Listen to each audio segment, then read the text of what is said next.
Senhor. Amém. Igreja, eu quero aproveitar esta graça que nos é concedida, pois nós estamos numa vigília, né? É um sacrifício de corpo, alma e espírito. Tá bom? Muitos de nós estamos cansados, mas não nos rendemos ao cansaço. Aleluia. Porque quem é que não tem cansaço? E qual foi o dia que você nunca cansou? Então, eu não posso me render ao cansaço, né? Medo. Quem é que já não teve medo de alguma coisa? Né? Todo dia existe o medo de alguma coisa. Então, não vou me render também ao medo. Entendeu? E outras coisas mais que o mundo nos oferece, que o nosso dia a dia, nossa casa, nossa família, né? Nosso dinheiro, né? Tem muitas coisas que nós podemos desfrutar, né? Nesse momento, mas eu não me rendi a nenhuma dessas coisas e vim para cá porque eu preciso de Deus. Aleluia, glória a Deus, Jesus. Quem não precisa, amém. Deus te abençoe. Eu acho difícil, né? Porque se não precisa, Deus também vai abençoar. Porque já, digamos assim, é como se a pessoa dissesse assim, como que lá, rico sou, né? Enriquecido estou e de nada tenho falta. Então existem essas pessoas na obra de Deus. Está lá em Apocalipse, né? E o Senhor chama essas pessoas, sabe de quê? Vão ficar com raiva de mim. O Senhor fazia um elogio a essas pessoas. Eu ia deixar para o final, mas vou botar no começo logo aqui, essa reflexão. Apocalipse 3.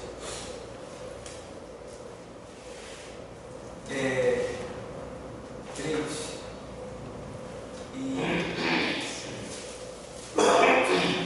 e o 15, ele diz assim: eu sei as tuas obras, que nem és frio nem quente. Tomara que foras frio ou quente. Aí vê bem embaixo que ele diz: assim, porque és morno e não és frio nem quente, vomitar-te-ei da minha boca. Como dizes, rico sou e estou enriquecido e de nada tenho falta, e não sabes que és um desgraçado. Sabe o que é um desgraçado, irmão? O pessoal pensa que é uma pornografia, né? Desgraçado não é uma pornografia. Ô desgraçado é uma pessoa que está destituída, ela está afastada da glória, né, da graça de Deus, entendeu? Ela rejeita a graça de Deus. E tem mais de uma coisa: é mais fácil você encontrar um desgraçado aqui dentro do que lá fora no mundo. Está entendendo? Porque lá fora do mundo a graça está sobre todo mundo lá, querendo que eles recebam a graça.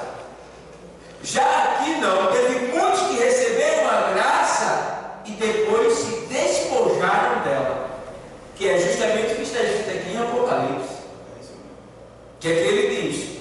Ele diz: eu sei as tuas obras, eu conheço as tuas obras. E aí, esse versículo aqui, esse texto aqui, Deus não está falando para o mundo, não, e nem para ímpio, não. Deus está falando para crente. Então, irmão, não se surpreenda se você vê um desgraçado dentro da igreja. Por quê? Você vai ver muitos. E o desgraçado, ele se despoja da graça. Irmão, qual é o princípio ativo da graça? É a palavra de Deus e o Espírito Santo. Se eu me negar a ouvir o Espírito de Deus, que me traz a palavra para que eu seja convencido do meu pecado, eu me torno desgraçado. E desgraçado não vai para os céus, vai para o inferno. Mas nós estamos vivendo um tempo na igreja em que a gente não pode mais pregar a palavra. A gente tem só que dizer palavras de ânimo, palavras que massageiem o ego. Se você pregar uma palavra que arranque a casca da ferida de alguém, se prepare para ser perseguido.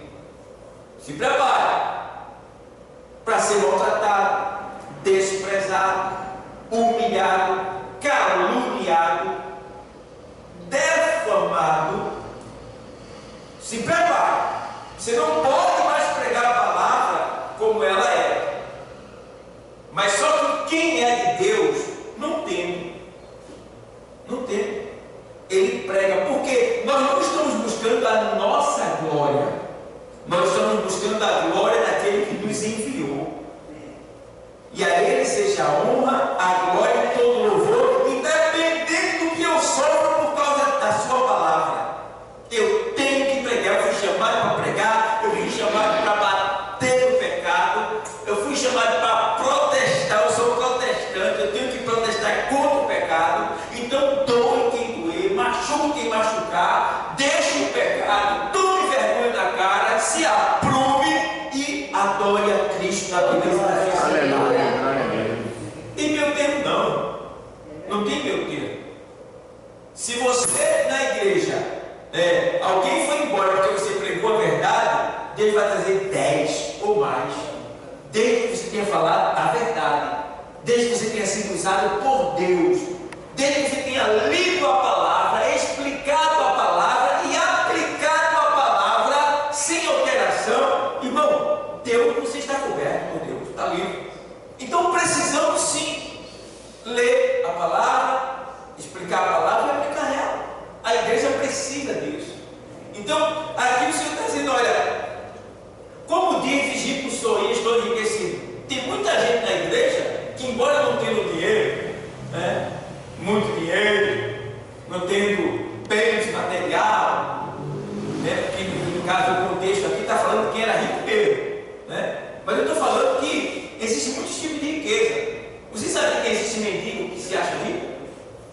Porque às vezes a riqueza é o orgulho que a pessoa tem de alguma coisa. Tem pessoas que não têm nada, mas tem aquele orgulho em relação a isso ou aquilo. Então isso é a riqueza que ele tem, e aquilo ali muitas vezes destrói ele, afasta a pessoa dele, afasta a pessoa dela. Então aqui ele diz: olha, como diz Egito, sou e estou enriquecido e de nada tenho falta. Aquela igreja é uma igreja próspera. A igreja de Laodiceia, essa igreja aqui, essa igreja, irmão, de Laodiceia, ela estava numa cidade, estilo hoje aqui, Caruaru. É um dos polos que mais cresce aqui em Pernambuco, é Caruaru. O desenvolvimento ali é muito grande, E a gente vê que nessa cidade aqui tinha o que? Ali a maior fonte de cura oftalmológica, que é da visão. Todas as pessoas que tinham problema de visão iam para Laodiceia, para ali ser curado pelos médicos, pelos recursos que aquela cidade, que aquele sistema ali oferecia. Ali também tinha muita riqueza. A igreja dali, ela não dispensava alguns objetos de ouro, punhados a ouro dentro da igreja, e a maioria deles tinha ouro, pendentes de ouro, pulseiras de ouro, muitas coisas de ouro. Eles tinham ouro em abundância.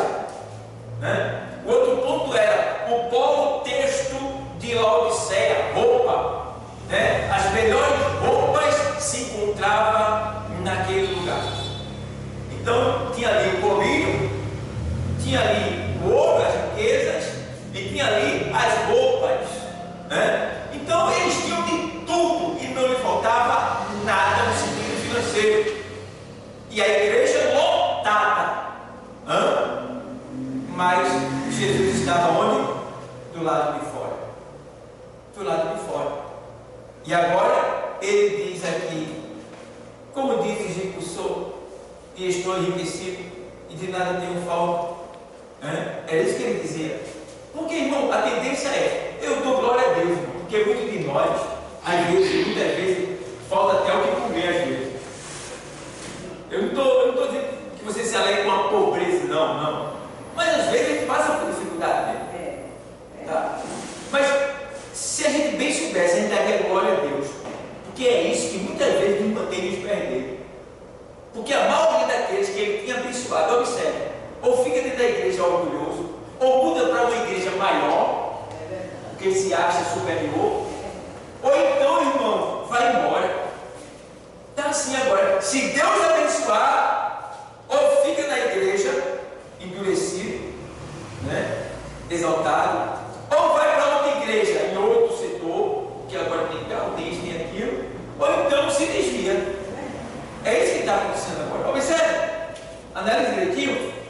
Já tem aqueles que ficam ali, que está na prova, que está no processo, que tem dificuldade aqui, ali, está nos pés do Senhor, está evangelizando, está orando, está jejuando, está vindo para a vigília, está vindo para os cultos, está se envolvendo. E Deus diz, rapaz, eu estou vendo que é mais negócio deixar o povo na prova do que abençoar. É mais negócio.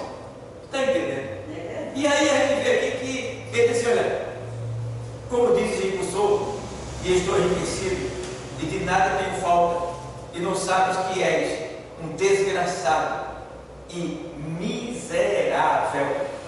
Vê bem, miserável. Eles eram tão milionários, né? Mas para Deus eles eram o quê? Miseráveis. Miserável. E ele diz mais: pobre, miserável e pobre. Você já viu que miséria é diferente de pobreza, está vendo? Está vendo? Miserável é uma coisa, pobre é outra. Então, eles eram pior do que pobre, porque eles não eram só miseráveis, também eles eram pobres. Então, eles tinham algo a mais do que o pobre tem, né? Eles tinham miséria, né? E não sabe que és miserável e pobre e cego e nu. Então, tinha melhores colírios, tinha cura oftalmológica, não tinha problema de visão naquele lugar, mas era um cego, né? Tinha boa visão no sentido físico, mas no sentido espiritual eles estavam o quê? Cego. Eram riquíssimos, mas para Deus eles eram o quê? Pobres e miseráveis. Super roupas, linho finíssimo, púrpura, as melhores roupas tinham naquele lugar. Diante de Deus eles estavam o quê? Nu. Que situação. Aí agora Deus vem e diz o que para ele? Aconselho-te, vou te dar um conselho. Aconselho-te que de mim compres o que? Compres ouro provado no fogo. Ouro aqui, provado no fogo, o ouro simboliza a glória de Deus. Ou seja, ele não tinha a glória de Deus, ele não conhecia a glória de Deus, ele não sentia a glória de Deus. Não tem melhor do que a presença de Deus na nossa vida. Ele não tinha isso. E glorifique a Deus se você sente a presença de Deus. Se alegre.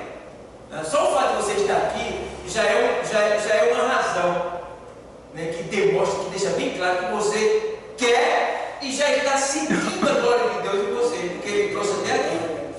Entendeu? Porque a glória de Deus atrai para Ele, ela é atraída para Ele. Deus é glorificado. E o ouro simboliza a glória de Deus. Entendeu? Então faz o seguinte: compra ouro provado no fogo.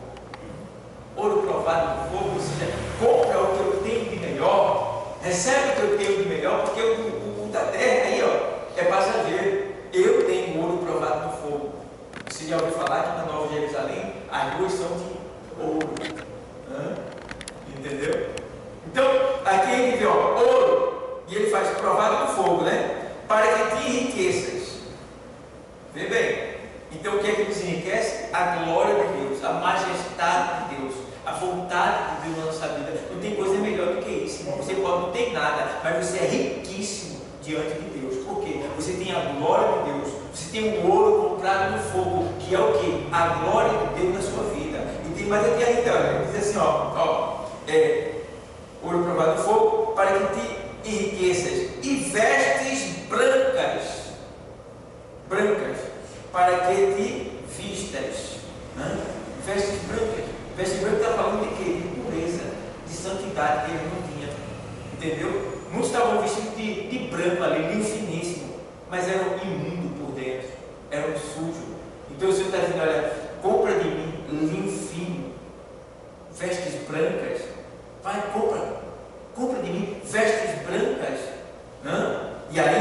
ele está dizendo aqui assim, ó, para que te vistas, aí Salomão diz lá assim, ó, em todo tempo sejam alvas as tuas vestes, e nunca falta o óleo sobre a tua cabeça. E aí ele faz assim também, vestes brancas, para que te vistas, aí ele faz assim, para que te vistas, e não apareça a vergonha da tua nudez. Eu estava conversando com um rapaz ontem, e ele disse assim, mas rapaz, eu sonhei que tive um sonho com uma pessoa e vi a pessoa estava, acho que dizendo que sonhou com a pessoa e a pessoa estava nu, sem camisa, né? Nu, para Deus é nu, né? Mas estava para a gente, não é nu para a gente, nossa linguagem é completa, mas sem camisa. Então, uma pessoa em um sonho sem camisa, está bem claro que ela está sem autoridade nenhuma. Ela está despida da glória e da autoridade que Deus dá para a gente. Se um dia você sonhar nu, sem camisa, pode ficar certo. Você está sem autoridade nenhuma para exercer a vontade de Deus. É por isso que a gente, como sacerdote, não pode se expor por aí, viu, crente? Sem camisa, com camisetinha, expondo a sua carne, seu corpo, não. Sacerdote não pode agir, nem andar, nem viver desse jeito, porque o corpo é o templo de morada do Espírito Santo. Se você vê no Oriente, jamais um homem mostra o seu corpo. Só quem conhece o corpo de um homem lá é uma mulher ou um médico, em casos extremos. Mas lá, se um camarada rasgar a roupa do outro, ele é digno de morte, ele pode morrer, porque ele expôs a vergonha do outro. Então tem que ter cuidado, tá bom? E aí ele diz assim, ó, para que te vistas e não apareça a vergonha da tua nudez, né? Vestes brancas para que te vistas e não apareça a vergonha da tua nudez, e que unjas os olhos com colírio para que vejas, né? Aí o colírio, né? Para que a visão espiritual ela seja aberta, porque tem muita gente que está enxergando com os olhos carnal, mas está cego na igreja, não está vendo o que é para fazer, o que deve fazer, não está vendo a glória de Deus, não está vendo o Senhor, não está vendo o Espírito Santo, não está vendo a palavra, não está vendo. E aí, ó, você está dizendo, coloca o meu colírio, eu tenho um colírio, toma o colírio, abre os olhos, que eu vou colocar. Então hoje é uma noite em que nós que estamos aqui, eu não sei, ou quem está ali nos assistindo, está sendo revestido pela fé, tá certo? Está recebendo a glória de Deus, que é o ouro, finanças, e também está recebendo o colírio, as vestes e a glória, para que a gente possa ter autoridade suficiente para repreender o mal. Aí ele diz aqui assim, ó, aí ele faz assim, ó, no 19, eu repreendo e castigo a todo quantos amo. Ou seja, como é que Deus me repreende? Pela sua palavra. E aí, Deus vai dizer assim, ó, vou falar com você, se você está errado, ele vai usar o pregador. Aí quem paga o pato é quem? O pregador. Feito Jeremias, né? Jeremias é o tipo de pregador que pregava e, ó, quem pagava o pato era quem? Ele. E ele corria, ia falar com Deus. E Deus nem aí. Continua pregando. E sofreu. Mas no final, quem perseguiu ele foi o pato de Deus. Então, aqui ele vê, eu repreendo e castigo a todos quanto amo. Irmão, agradeça a Deus quando Deus te repreende pela palavra. Tem gente que em vez de agradecer, reage, resiste, rejeita, despreza, não aceita. Coitado, é um perigo. Sabe por quê? Constitui-se, sabe o quê? Blasfêmia. O que é blasfêmia? Resistência à palavra de Deus.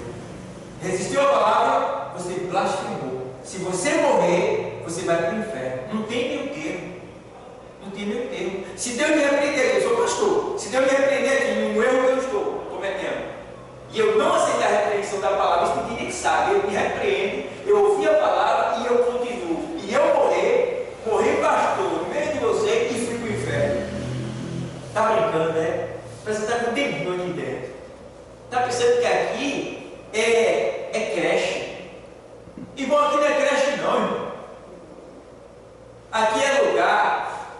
foi chamado para uma guerra.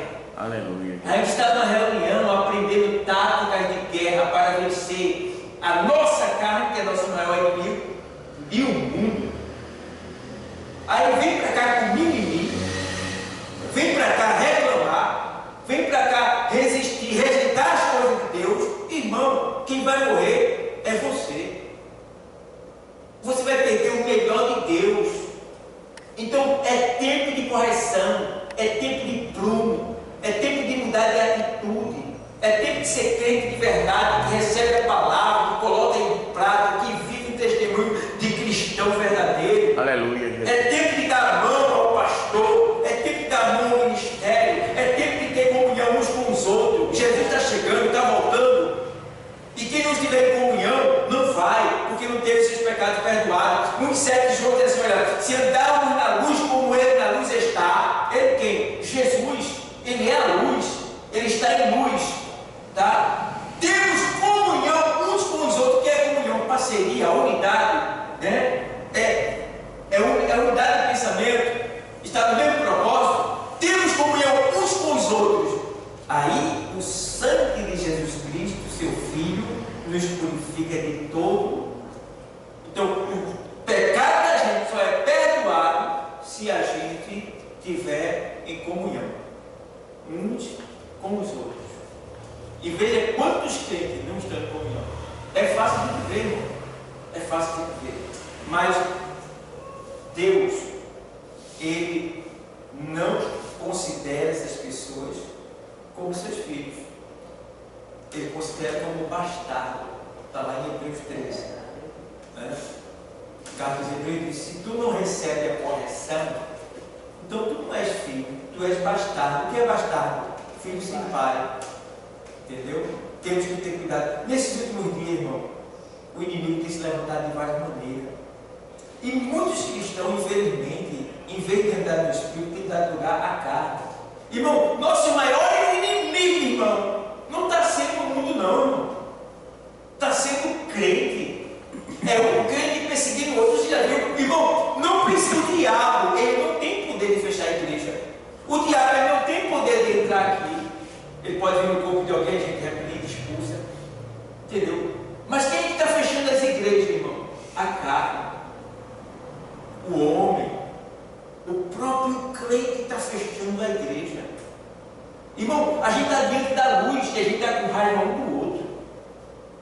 A gente está diante da luz, que é a palavra, a gente está com ódio um do outro. A gente está diante da luz, que é a palavra, e a gente está dizendo: eu não vou porque ele está lá, eu não vou porque ela está lá. Irmão, vai para onde essa pessoa que está aqui? A gente fica com raiva quando eu digo: infeliz, vai para o inferno. Ah, o pastor Dauro é muito duro, porque tu quer que vai para o céu desse jeito. No céu não entra pecado, não, rapaz. Eu estou aqui para te alertar, para te avisar, para ser usado por Deus, para te repreender, para que você venha estar lá no céu e não vá para o inferno. Então, igreja, quando eu falo do inferno, eu estou falando para mim também. Então, ó, lá na primeira carta aos Coríntios 1:10, vê o que tem lá. Primeira carta aos Coríntios 1:10. O que é que está acontecendo muitas vezes?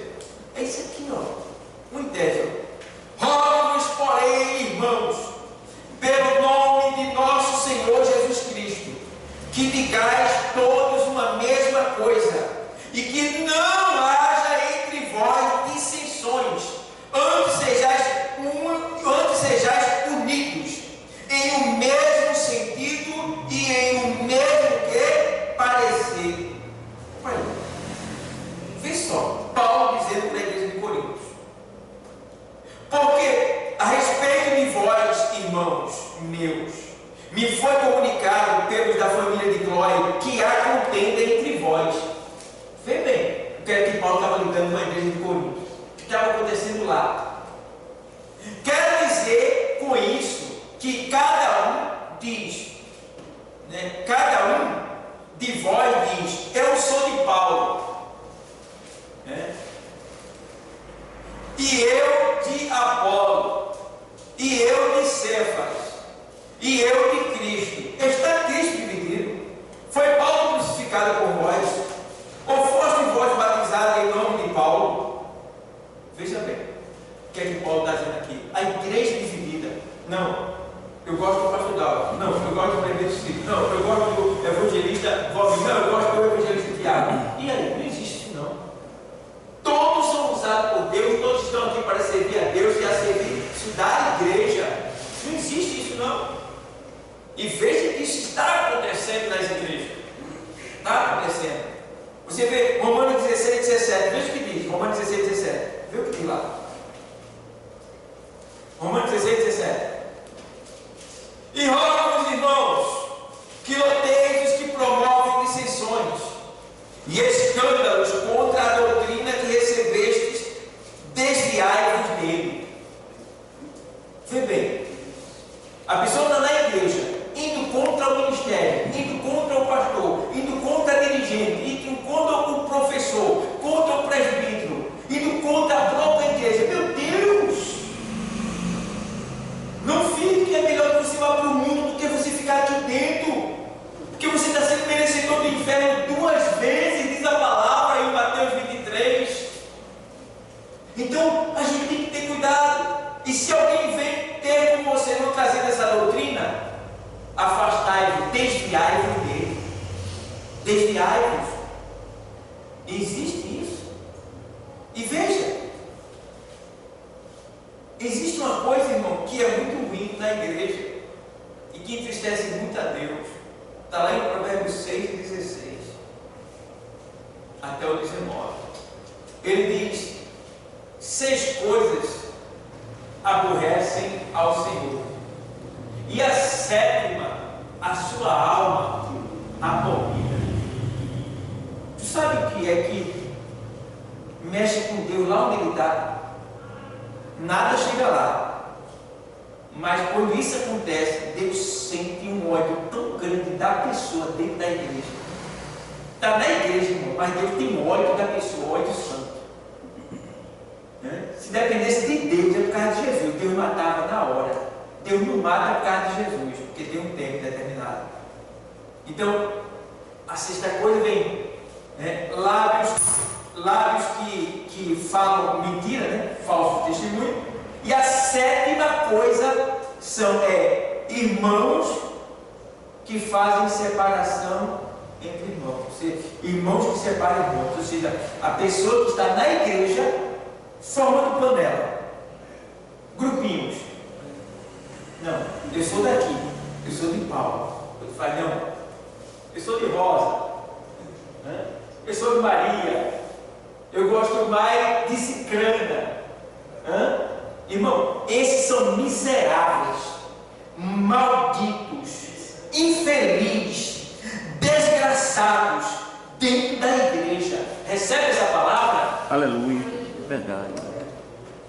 Ou então tu vai para a padaria comer pão doce, lá tu vai ser mais feliz. A gente tem que falar a verdade. A gente não pode esconder a verdade. Eu estou lidando com almas que Deus salvou e pagou um preço muito alto, e Deus colocou sobre a minha responsabilidade. E se eu não falar a verdade, dor em quem doer, ela vai se perder e Deus vai cobrar de mim, porque eu não preguei o que era para pregar e a alma se perdeu. Porque Deus não vai cobrar se você se desviou, porque quem não? Deus vai cobrar se você se desviar por uma palavra errada que eu der. Se eu pregar heresia, entendeu? Desviar você, aí Deus vai cobrar de mim a sua alma. Porque você foi inocente, se perdeu porque você esperava em mim. Mas a partir do momento que eu prego a palavra de Deus em verdade, irmão, e você ir embora, eu não perdi nada, eu ganhei. Eu tenho 2 chances de ganhar. Ou você cai na real e reconhece que você não presta, não serve para o céu e vai embora para o mundo. Tá? Ou você reconhece que está em pecado e Deus, eu vou me consertar, eu vou me ajeitar. Então, os 2 lados, Deus ganha. Então precisamos ter esses erros, igreja. Cuidado. Não cause isso, cuidado para não separar ninguém. Procure unir. A palavra de Deus diz que é bem-aventurado os pacificadores. Quem é pacificador? Aquele que apazigua a tempestade, aquele que une, aquele que protege. Então tem pessoas na igreja que estão causando, meu irmão, separação. Irmão, Deus não vai agir logo não, mas vai chegar a hora que Deus vai pegar. Meu Deus do céu, quando tiver tudo esquecido, olha, fique certo, Deus, Ele não pega ninguém quando você quer, porque aí vai ser a justiça dele, vai ser a vingança sua. Deus só pega a pessoa para ter com ela quando todo mundo está esquecido, quase esquecido. Quando ninguém está esperando que aquilo aconteça, aí tem os encontros dele particular nos quartos, sabe? E alguns é necessário entrar no quarto de casa e levar para o quarto da UPA, para o quarto do hospital, para o quarto da UTI, para poder conversar lá, ter uma conversa mais pessoal, mais gostosinha, sabe? Porque lá é mais fácil a pessoa reconhecer, aceitar e se converter. E aí, em vez de voltar para cá, ele pega e leva para lá, para não perder. Está entendendo? Então, vamos se ligar, vamos estar atentos. Jesus está voltando, tá? E ele não vem buscar pessoas que estão fazendo separação, panela, disse-me-disse, contenda, dissensões, idolatria, eu sou de A, não gosto de B, só gosto de C. Isso não existe, irmão. Estamos aqui para amar a todos, para dar a mão a todos, para se juntar com todos, para buscar as almas perdidas. Estamos aqui com esse propósito. Então, levanta a tua cabeça. Levanta a tua cabeça. Se alguém vier falar, o pastor, o presbítero, o evangelista pregou assim, é porque essa pessoa está desviada. Quem é de Deus escuta o quê? A palavra. Irmão, como é que alguém ouve uma palavra e não recebe? Estando no erro, estando ali, irmão. Se não está no erro, então não foi para você. Por que você está reclamando? Está entendendo? Se está reclamando é porque pegou lá, entrou na veia, estava precisando. Então, eu não posso me queixar de uma coisa que eu não fiz. Se Deus está falando, eu não fiz, eu fico na minha, está pegando eu quem? Não sei quem é, mas está pegando. Então, a gente precisa ter esse cuidado, esse zelo. Vigia para você estar do teu lado, vigia, para você não perder o que você tem. Guarda o que você tem para que ninguém tome a tua coroa. Por que digo para que ninguém tome? Porque tem alguém que pode tomar a tua coroa, se você vacilar. Então, vamos estar atentos. Jesus está voltando, Ele não quer nos perder. Recebe a palavra, tá? O crente verdadeiro tem que aprender com ele. Mel é bom, né? Mel é gostoso? Mel é gostoso, mas você tem que aprender também a comer gafanhoto. Entendeu? É só mel não, é gafanhoto também. Coma gafanhoto, que é bom, ele tem fibra, ele sustenta, entendeu? Aí você quer beber mel? Não coma só mel, não. Jesus está aqui hoje, recebendo o teu sacrifício. Quem não veio foi quem perdeu. Está entendendo? E ele está sondando, ele disse aqui no texto agora que eu li: eu sei, eu conheço as tuas obras. Então Deus conhece cada um de nós, sabe quem veio, por que veio, sabe quem não veio, por que